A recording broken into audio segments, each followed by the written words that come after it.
오늘은 추수감사절입니다. 추수할 때는 기분이 어떻죠? 즐겁고 기쁘죠. 오늘 찬양은 춤을 추고 불러야 할 찬양일 것 같아요. 어깨가 이렇게 좀 올라갔다 내려갔다 하셨죠? 마음으로도 저거 정말 기쁘고 즐겁게 드려야 할 예배가 오늘 추수감사절 예배입니다. 여러분, 그런 하나님의 은혜와 기쁨이 여러분들에게 늘 함께 하시기 바랍니다. 아멘.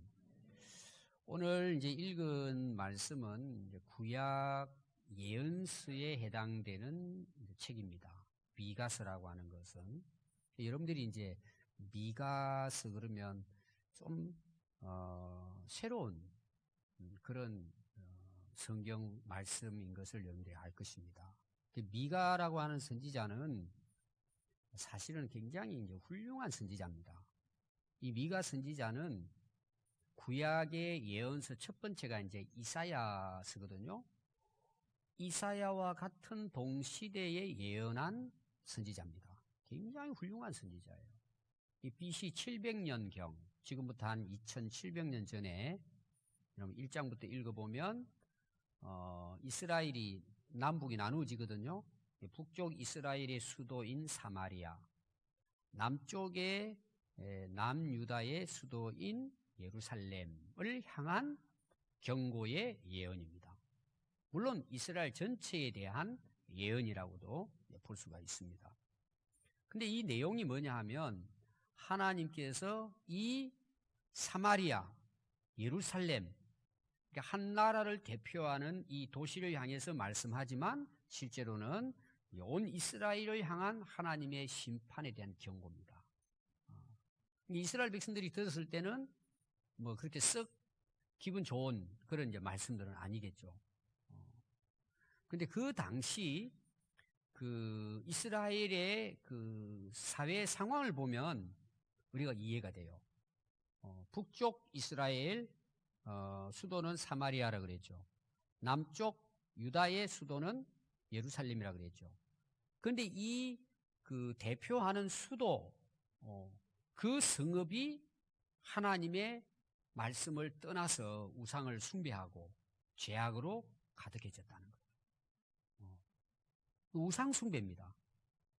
그래서 오늘 6장을 읽었지만 앞에 이제 5장을 보면 이 우상 숭배에 대한 말씀이 나오고 있습니다.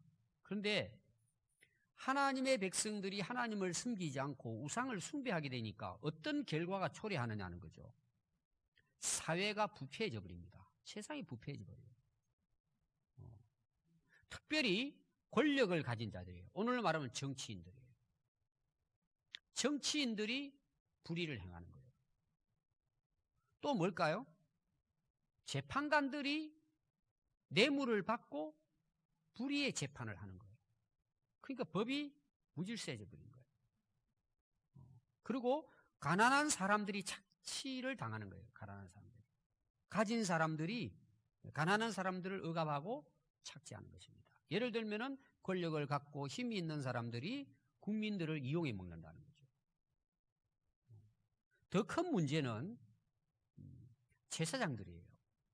제사장들이 하나님 말씀을 바르게 가르쳐야 되는데 돈 받기 위해서 가르치는 거예요. 장사를 했단 말이에요. 장사를. 또 하나 문제가 뭐냐 그러면은 거짓 선지자들이에요.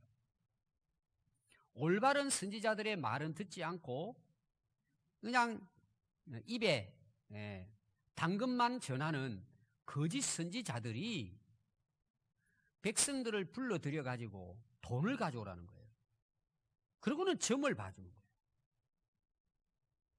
이 사회적으로 혼란스러웠고 사회 곳곳이 부패했다는 내용입니다. 그래서 하나님께서 거기에 대해서 너희들은 결국은 망하게 된다. 너희들 스스로가 그 망하는 일을 지금 행하고 있다. 그래서 예루살렘 성이 무너져 내릴 것이다. 다른 나라가 너희들을 공격을 해서 너희들을 전부 다 포로로 끌고 갈 것이다. 여러분, 그 당시 예루살렘 성이 무너진다는 것은 이거는 이스라엘 백성들에게는 있을 수가 없는 수치예요. 근데 성전이 다 회파돼 버리고 다 무너져 버리게 된다는 거죠. 성전 자체가. 그러니까 이 경고의 말씀을 들었던 이 이스라엘 백성들은 어떨까요? 어떻게 그런 일이 있을 수 있냐는 거죠. 지금 우리가 잘 살고 있는데 무슨 문제가 있느냐. 그런 반응을 이제 보이는 것입니다. 그러나 하나님께서는 결국은 너희들이 그렇게 포로로 끌려가지만 내가 아브라함과 약속한 것처럼 너희들 남은 자들을 통해서 이스라엘은 새롭게 내가 회복을 시켜줄 것이다. 그 회복은 예수님이 이 땅에 오셔서 모든 세상 나라 사람들이 하나님께 돌아오고 하나님 나라가 세워지는, 오늘 말하면 교회가 세워지고 그렇게 해서 하나님 백성들이 세워지고 결국은 예수님이 마지막 재림을 하실 때 완성이 될 것을 이제 선지자들은 주로 예언을 했고 미가 선지자도 동일한 이제 예언을 했습니다. 자, 오늘은 제가 6절과 8절만 읽었어요. 1절부터 5절 말씀을 여러분들이 이해를 하면 6절, 8절을 이해할 수 있습니다. 자, 1절과 5절 내용은 뭐냐? 이런 이스라엘 백성들에게 하나님께서 미가 선지자를 통해서 대변을 했단 말이에요. 말씀을 전했습니다, 대신. 근데 이 이스라엘 백성들의 반응이 뭐냐 그러면은, 아니, 우리 지금 잘 살고 있는데 왜 하나님께서 이렇게 하시느냐? 하나님이 잘 이해가 안 된다는 거죠. 이 반응이 그렇게 경고를 하면은 뭔가 좀 정신을 차리고 자기들을 돌아보고 이렇게 해야 되는데, 아니, 지금 우리가 무슨 문제가 있냐? 아무 문제 없다는 거예요. 근데 하나님 왜 우리를 이렇게 좀 힘들게 하시냐? 부담스럽게. 왜 우리를 괴롭히려고 하느냐? 이런 반응을 보인 거예요. 그래서 여러분들이 오늘 1절과 그 5절 말씀을 보면 하나님이 거기에 대해서 변론을 하신다고 그래요. 변론이라는 게 4번을 사용하고 있습니다. 변론하신다, 변론하신다. 이 변론이라는 말은 재판장에서 사용하는 법적 용어입니다. 서로 뭐예요? 변론을 하지 않아요. 죄를 지은 사람은 나는 죄 없다 그러고 변호사들이 변론하고, 검사들은 당신은 죄인이다, 이런 잘못했다, 변론을 하고, 이제 재판장에서 일어나는 이제 변론입니다, 이것이. 그러니까 하나님과 이스라엘 백성들이 서로 변론하는 이야기예요. 법적 용어로 말을 하면. 여러분, 거기 1절 말씀 보면 너희는 여호와의 말씀을 들을지어다 그랬어요. 자, 이스라엘 백성들은 하나님의 말씀을 듣는 백성들이고 지켜야 하는 백성들입니다. 얼마나 안 들었으면 너희들은 좀 하나님 말씀을 좀 들어라 이거죠. 지금 이 내용은 변론에 대한 이야기를 시작하면서 이 말씀을 했습니다. 너는 일어나 미가 선지자를 세워서 산을 향하여 변론하여 작은 산들이 네 목소리를 듣게 해라. 너희 산들과 땅의 견고한 지대들아, 너희는 여호와의 변론을 들으라. 자, 거기 보면은요, 하나님이 미가 선지자에게 산들을 향하여 말하라는 거예요. 왜 산을 향하여 말을 하라 그랬을까요? 지금 이스라엘 백성들과 지금 변론하고 있는 중에 하나님께 미가 선지자를 통해서 너 산들을 향해서 말을 하라는 겁니다. 이게 무슨 이야기냐 하면 산들을 하나님이 증인으로 내세웠다는 것입니다. 그럼 산이라고 했을 때 여기에 상징적으로 사용하는 이유가 뭐냐 하면, 산들은 여러분 어제 오늘이 위치가 바뀝니까? 바뀌지 않습니까? 오늘 내가 여기 있다가 월명산이 제 뒤로 갈 수는 없잖아요. 움직이질 않아요. 산은 그곳에 있는 거예요. 그러니까 산 그러면은 상징을 뭘 상징을 하느냐? 불변에 대한 상징이에요. 어떤 경우는 진실에 대한 상징입니다. 산은 움직이지 않고 이스라엘 백성들이 행했던 그 죄악에 대해서 다 보고 있었던 증인이라는 거예요. 또 이스라엘 백성들이 우상을 숭배할 때는 그 산에다 제단을 쌓는단 말이에요. 그러니까 산이 다 알고 있다는 내용이에요. 그래서 하나님께서 야, 산들을 향해서 말을 해봐라. 산들은 알 것이다. 실제로 누가 들어야 될 말이에요? 이스라엘 백성들이 들어야 될 말이에요. 산들은 다 알고 있는데 실제로 직접 들었던 이스라엘 백성들, 많은 선지자를 통해서 계속해서 하나님이 말씀했지만 이스라엘 백성들은 듣지 않았다는 거예요. 산들은 알고 있는 증인인데 직접 들었던 이스라엘 백성들은 듣지를 못하고 깨닫지를 못하고 말씀을 떠나서 살아가고 있다는 내용이에요. 어떤 면에서 보면 하나님이 한탄하시는 말씀이에요.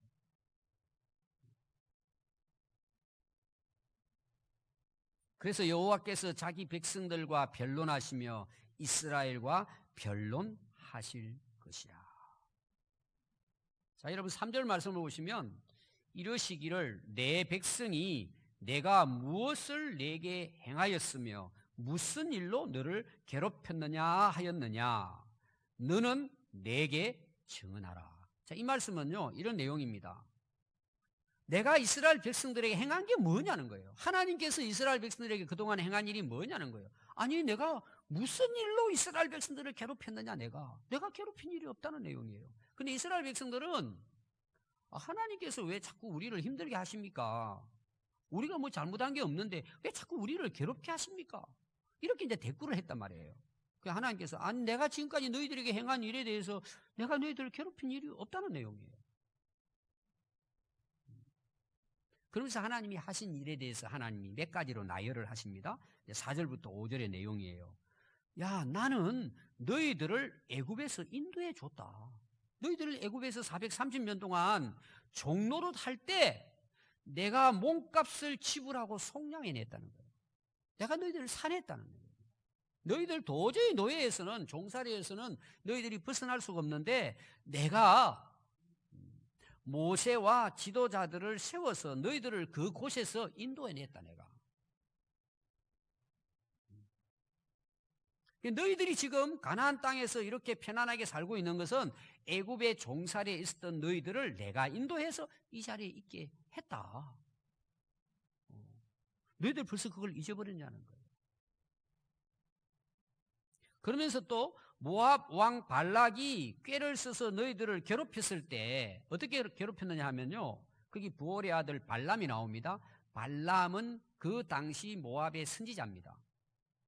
이스라엘 백성들이 이제 홍해를 건너가지고 40년 동안을 광야를 헤매고 거의 이제 가나안 땅 앞, 요단강 앞에까지 옵니다. 그 요단강 앞에가 바로 모압 땅입니다. 모압 나라예요. 그러니까 이 모압의 왕이 이스라엘 백성들이 이제 광야를 지나가지고 거의 자기 땅으로 이제 들어올 직전에 이 들어오면 자기 나라가 망하게 된 거예요. 이 수많은 사람들이 밀고 들어오면 우리는 이제 끝난다. 어떻게 할까? 깨울 냅니다. 이 발락이라는 왕이. 그래서 유명한 선지자 발람을 불러가지고 산 위에 올라가가지고 저 오는 이스라엘 백성들은 하나님이 함께 하신다는데 저들을 향해 저주를 해라. 저주를 해서 망하게 해라. 그리고는 발람 선지자를 불러가지고 그걸 시킵니다. 돈을 주고. 근데 하나님께서 발람 선지자를 찾아가세요. 너 이스라엘 백성들은 나의 백성이야. 너는 축복을 해라. 그래서 망하게 저주하는 그 발람의 입을 통해서 하나님은 이스라엘 백성들을 축복하게 하시고 요단강을 건너게 하신 거예요. 내가 그렇게 너희들을 인도했다는 거예요. 또 여러분 말씀을 보면은 시딤에서부터 길갈까지 이를 기억해봐라. 자, 시딤이라는 지역은요 모압 땅입니다. 그 요단강을 건너기 직전에 있는 어떻게 보면 이제 이스라엘 백성들의 모든 40년의 그 여정을 마무리하는 지역이에요. 마지막 종착점입니다. 그 요단강 전에.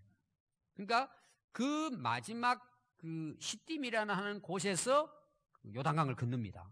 그러니까 이제 가나안 땅 들어가기 마지막 전에 이제 그 지역이죠. 그리고 길갈은 요단강을 건너잖아요. 하나님께서 법궤를 앞세워서 요단강에 물이 넘치는데 이스라엘 백성들이 그 건너가게 하시잖아요. 딱 건너가가지고 첫 번째로 진을 친 지역이 어딜까요? 길갈이라는 지역입니다. 그러니까 하나님께서 하시는 말씀이 뭐냐? 너희들 한번 기억해봐라. 요단강 너 건널 수 없지 않냐?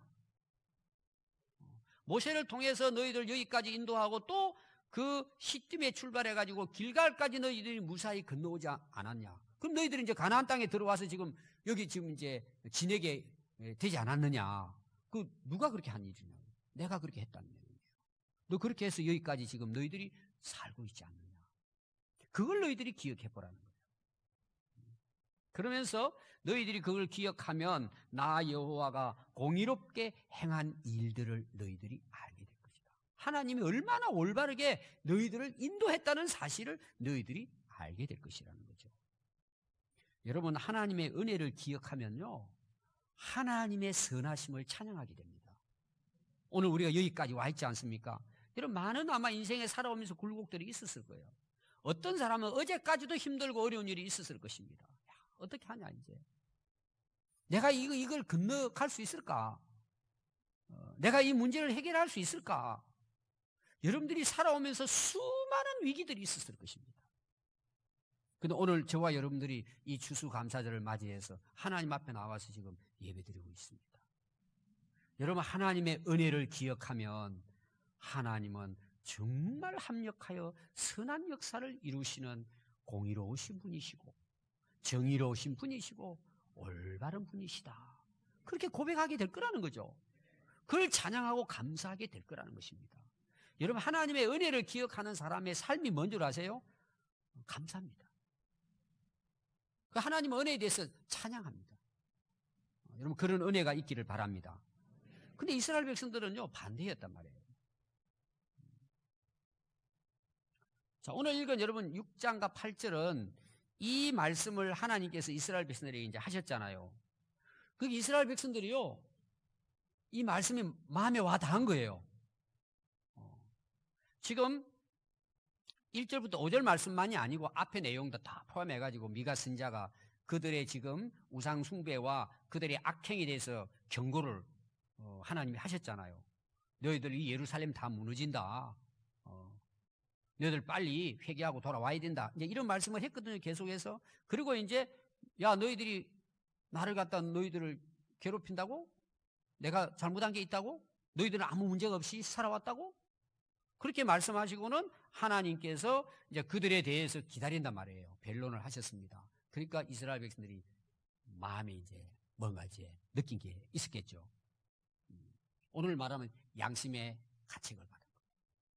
뭔가 마음이 야, 우리가 진짜 이거 하나님께 뭐 잘못 살아온 거 아니냐? 그래도 한순간에는 자기 자신들을 돌아봤다는 내용이에요.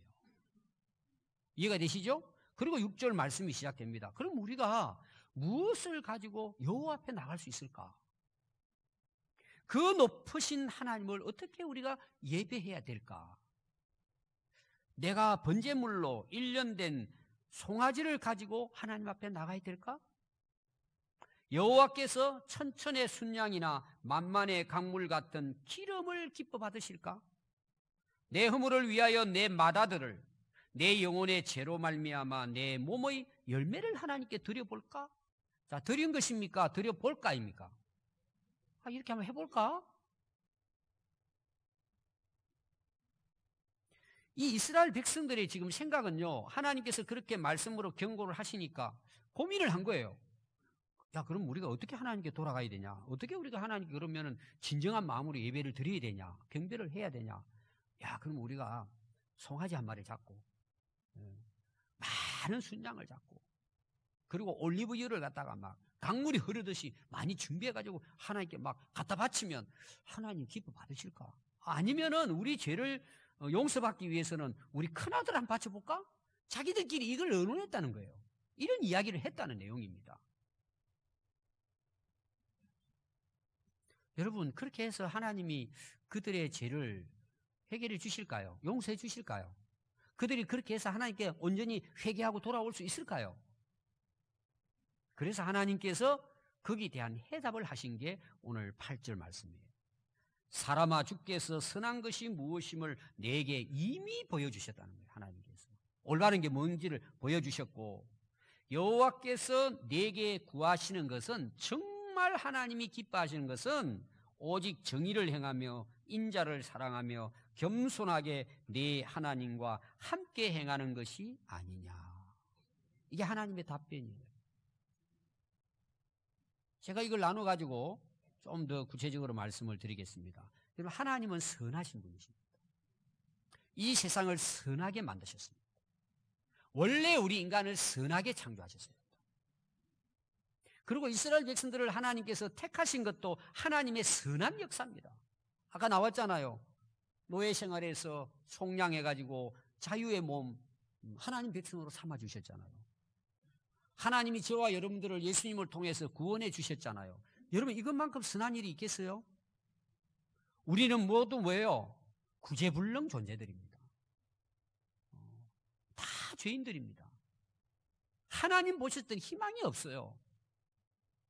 그런 우리들에게 뭐예요? 하나님은 사랑을 베푸시고 선한 역사를 베풀어서 오늘 여기까지 우리를 인도해 주신 것입니다. 여러분, 예수 믿는 것도 아무나 믿을 수가 없습니다. 우리가 구원받는 것 내가 원한다고 되는 게 아닙니다. 하나님의 은혜로만 됩니다. 이게 하나님의 가장 선한 역사입니다. 자기 아들을 십자가에 못 박혀 죽게 하시고 우리의 죄를 속량해 주셨습니다. 하나님은 가장 선하신 분이십니다. 그러면 이 선한 하나님의 은혜를 경험한 이스라엘 백성들은 마땅히 선한 삶을 살아야 합니다. 그러기 위해서 하나님께서 이미 율법을 주셨습니다.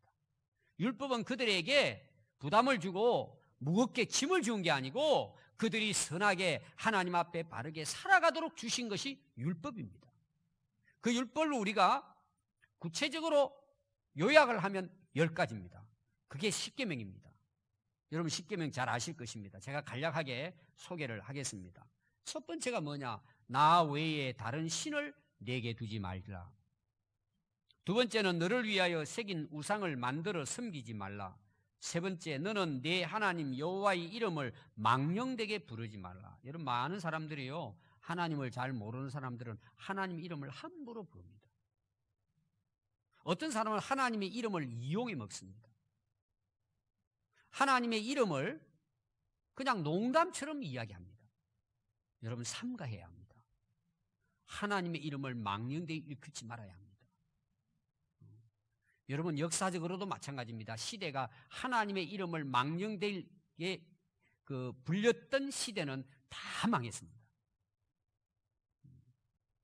그 다음에 나오는 것이 네 번째입니다. 안식일을 기억하여 거룩하게 지키라. 다섯 번째, 내 부모를 공경하라. 여섯 번째, 살인하지 말라. 일곱 번째, 간음하지 말라. 여덟 번째, 도둑질하지 말라.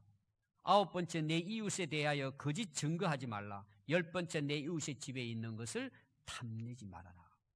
자, 10가지입니다. 여러분들이 잘 보십시오. 다 선한 것입니다. 다 옳은 것입니다. 우리에게 복이 되는 말씀입니다. 우리가 정말 하나님이 이미 우리에게 주신 이 말씀들은 다 동일합니다. 하나님의 선한 역사를 통해서 우리가 선한 삶을 살아갈 수 있도록 하나님께서 우리에게 이미 뭐예요? 이 말씀을 주신 것이죠. 특별히 이스라엘 백성들에게 하나님께서 말씀을 주셨습니다. 그러면서 이 말씀을 오늘 여기서 4가지로 또 분리해서 우리에게 말씀합니다. 하나님이 정말 요구하시고 하나님이 기뻐하시는 것이 무엇일까? 하나님이 우리에게 원하는 게 뭐냐는 것이죠. 첫 번째, 오직 정의를 행하는 것입니다. 정의는 쉽게 표현하면 옳게 사는 것이죠. 올바르게 사는 것입니다. 여러분, 올바르게 사는 것은 그는 성경을 떠나서 우리 인간이 살아가는 삶의 그는 기본적인 것입니다. 여러분, 우리가 올바르게 사는 거, 바르게 사는 거 다 알고 있습니다. 아마 모르는 사람은 거의 없을 거예요. 어떻게 하면 올바르게 사는 것인지, 이것이 나쁜 것인지 좋은 일인지 우리가 다 압니다. 정말 정신이 뭐 이상하지 않는 한에는 우리가 어떤 일을 할 때에 야, 이게 좋은 일이구나, 이게 나쁜 일이구나 거의 다 합니다. 어린 아이들도 어느 정도 나이를 먹으면은 아, 이게 옳은 것이구나, 잘못된 것이구나, 부모가 학교에서 가르쳐 주지 않아도 기본적으로 우리는 압니다. 이것을. 그게 바로 정의입니다. 정의. 근데 오늘 여러분 시대를 보십시오. 정의를 외치는 사람 많습니다. 정의를 부르짖는 사람 많습니다. 오늘 여러분 말씀을 보십시오. 정의를 부르짖어라, 정의를 가르쳐라, 그렇게 말씀하지 않고 오직 정의를 행하라고 이야기하고 있습니다. 여러분, 이 시대에 필요한 사람은 정의를 부르짖는 사람이 아닙니다. 정의를 실제 삶에 적용해서 살아가는 사람이 이 시대에 필요한 사람입니다. 여러분, 우리 예수 믿는 사람들은 물론 다른 사람에게도 전해야 되지만 하나님을 믿고 이 말씀을 아는 우리 그리스도인들은 먼저 자신부터 바르게 살아야 합니다. 그럼 이 사회가 어떻게 될까요? 건강해지게 되어 있습니다. 사회가 평화롭게 되어 있습니다. 오늘 우리가 첫 번째 기억해야 될 부분이 뭐냐? 나부터 정의롭게 살자는 것입니다. 여러분, 정의 그러면 이게 뭐 대단한 걸로 생각하고 있습니다. 그렇지 않습니다. 나부터 옳게 살면 됩니다. 내가 모자라는 건 어쩔 수 없어요. 내가 아는 한에 내 양심껏 이게 옳다면은 살으라는 거죠, 하나님께서. 이제 이스라엘 백성들에게 너희들이 내게 뭘 갖다 바치는 걸 생각하지 말고 너희들이 내 말씀 앞에서 올바르게 살라는 거죠. 진정한 회개가 뭘까요? 하나님 앞에 정의롭게 사는 삶입니다, 여러분. 하나님이 그걸 기뻐하신단 말입니다. 저는 우리 평안교회 성도들이 평안교회 이름을 걸고 여러분들이 세상에 나가서 올바르게 살아주기를 바라요. 물론 하나님께 나와서 예배도 드리고 헌금도 합니다. 그거보다 더 중요한 것, 하나님이 원하시고 기뻐하시는 것은 내가 올바르게 사는 것입니다. 이거는 너무나 다 잘 알고 있습니다. 중요한 건 뭐예요? 그렇게 행하라는 거예요. 여러분, 오늘부터 그렇게 행할 수 있기를 바랍니다. 하나님이 기뻐하시는 거예요. 두 번째가 뭡니까? 오직 인자를 사랑하며 그랬어요. 한마디로 말하면 하나님을 사랑하고 이웃을 사랑하라는 첫 번째 계명을 이야기한 것입니다. 여러분, 대부분 세상에 노래 보십시오. 사랑의 노래입니다. 얼마나 좋아요. 듣기 좋습니다. 시를 보세요. 거의 다 사랑에 대한 시를 얽고 있습니다. 문학을 보십시오. 거의 대부분 사랑의 주제가 많습니다. 성경의 주제도 마찬가지입니다. 하나님을 사랑하고 이웃을 내 몸같이 사랑하는 것이 하나님의 계명의 주제입니다. 하나님 우리를 사랑하셔서 독생자를 보내주시고 예수님 우리를 사랑하셔서 우리를 구원하기 위해 십자가의 자기를 희생해 주셨습니다. 하나님을 사랑하면 이웃도 사랑해야 옳습니다. 많은 사람들은 사랑을 원하기만 합니다. 사랑받기만을 원해요. 여러분, 그래서 사람들이 다 사랑에 목말라 합니다. 왜? 사랑을 목말라 하는 사람은 많은데 사랑하는 사람이 없습니다. 많지 않단 말이에요. 여러분, 사랑받으려고만 하지 말고 여러분, 사랑할 수 있기를 바랍니다. 그럼 그게 내가 행복해지는 거예요. 가정이 행복해지고 여러분, 사회가 행복해지는 거예요. 오늘 여러분 마음에 결심하십시오. 내가 사랑하자. 내가 먼저 사랑하자. 그래서 우리의 가정, 공동체, 사회가 정말 하나님의 사랑으로 풍성해지는 그런 복된 나라가 될 수 있도록 우리 한 사람 한 사람부터 이웃을 사랑할 수 있기를 바랍니다. 세 번째는 오직 겸손하며 그랬습니다. 여러분, 잠언서 22장 4절에 보면요, 겸손과 여호와를 경외함의 보상이 있대요. 다시 말, 하나님은 겸손한 자에게 보상해 주신대요. 남을 섬기고 돕고 봉사하는 자에게 재물과 영광과 생명이라고 말씀합니다. 또 잠언 29장 23절에 보면 사람이 교만하면 낮아지게 되겠고 마음이 겸손하면 영예를 얻으리라고 했어요. 베드로전서 5장 6절에는 그러므로 하나님의 능하신 손 아래서 겸손하라, 때가 되면 너희를 높이시리라고 말씀하고 있습니다. 하나님은 겸손한 자에게 은혜를 베풀어 주십니다. 여러분, 겸손한 사람은 어떤 사람입니까? 하나님의 말씀을 순종한 사람입니다. 내 생각을 앞세우고 내 사상을 앞세우는 것이 아니라 하나님의 말씀을 순종하는 사람이 진정으로 겸손한 사람입니다. 하나님 앞에 겸손한 자, 하나님의 말씀을 따라 삽니다. 그리고 여러분, 겸손하면요, 사단 마귀의 시험에 옴루에 걸리지 않습니다. 걸릴 게 없어요, 겸손하면. 사단 마귀가 왜 우리를 무너뜨립니까? 겸손한 사람을 무너뜨리는 게 아니고 높아지려고 하는 교만한 자를 시험에서 무너뜨리십니다. 여러분, 겸손함으로 다른 사람을 예수님처럼 섬길 수 있기를 바랍니다.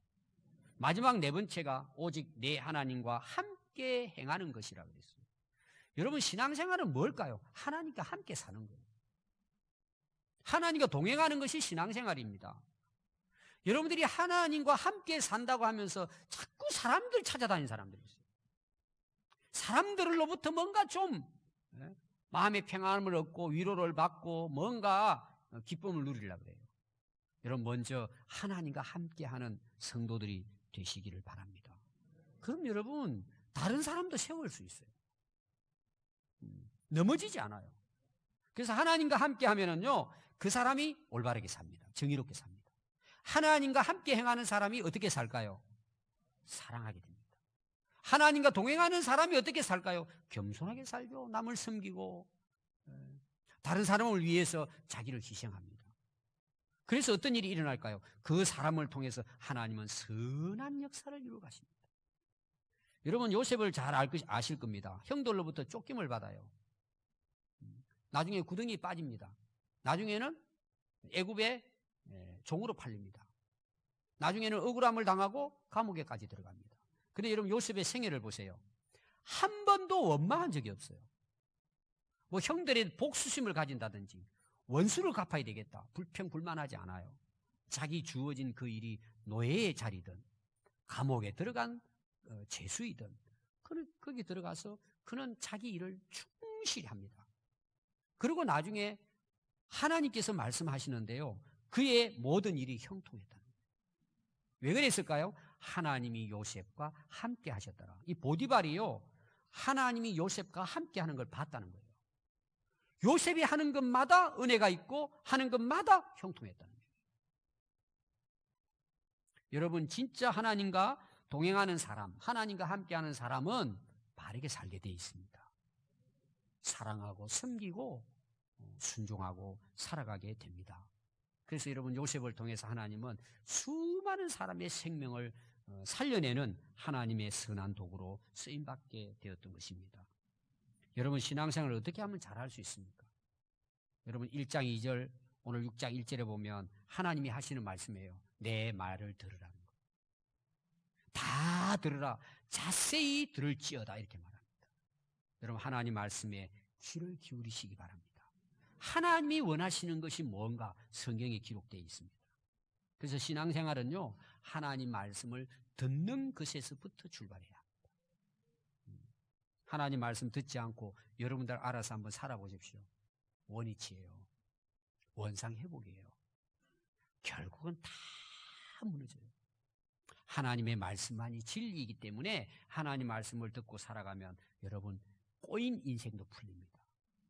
형통하게 된단 말이에요. 여러분, 하나님 말씀에 귀를 기울이고 살아가는 것, 그것이 하나님과 동행하는 신앙생활입니다. 우리가 어떻게 하나님을 기쁘시게 할 수 있고 하나님을 기쁘시게 예배할 수 있습니까? 로마서 여러분 12장 1절에 보면요, 너희 몸을 하나님이 기뻐하시는 거룩한 산 제물로 드리라. 이는 너희가 드릴 영적 예배라고 그랬어요. 자, 이스라엘 백성들이 이제 문제가 뭐예요? 자기들이 회개하고 자기들이 하나님께 돌아와야 되는데 자기들의 죄는 회개하지 아니하고 제물만 갖다 바쳤단 말이에요. 하나님이 진정으로 원하는 건 자기 자신들인데도 불구하고 그들은 많은 제물, 많은 올리브유를 바치면 하나님 기뻐할 거라고 그들이 착각을 한 것입니다. 여러분, 하나님이 원하시는 게 뭘 것 같습니까? 하나님이 기뻐하시는 게 뭐예요? 우리 자신이, 우리 몸을 하나님께 드리는 거예요. 이 몸이라는 것은 우리 전 인격을 가리킵니다. 하나님은 내 삶을 받으시기를 원하는 거예요. 우리의 삶이 하나님이 보시기에 기뻐하시는 삶으로 살아가는 것이 진정한 영적 예배라는 거죠. 오늘 우리가 추수감사절을 맞이해서 여러분, 하나님을 우리가 어떻게 기쁘시게 해드릴 수 있을까요? 예수님은 마태복음 23장 23절에 이렇게 말씀했습니다. 그것도 그 당시 유대인, 외식하는 유대인들, 바리새인들을 향해 말씀하신 내용입니다. 화 있을진저 외식하는 서기관들과 바리새인들이여, 너희가 박하와 해양과 근처에 11조는 들이되 율법에 더 중한 정의와 긍휼과 믿음은 버렸도다.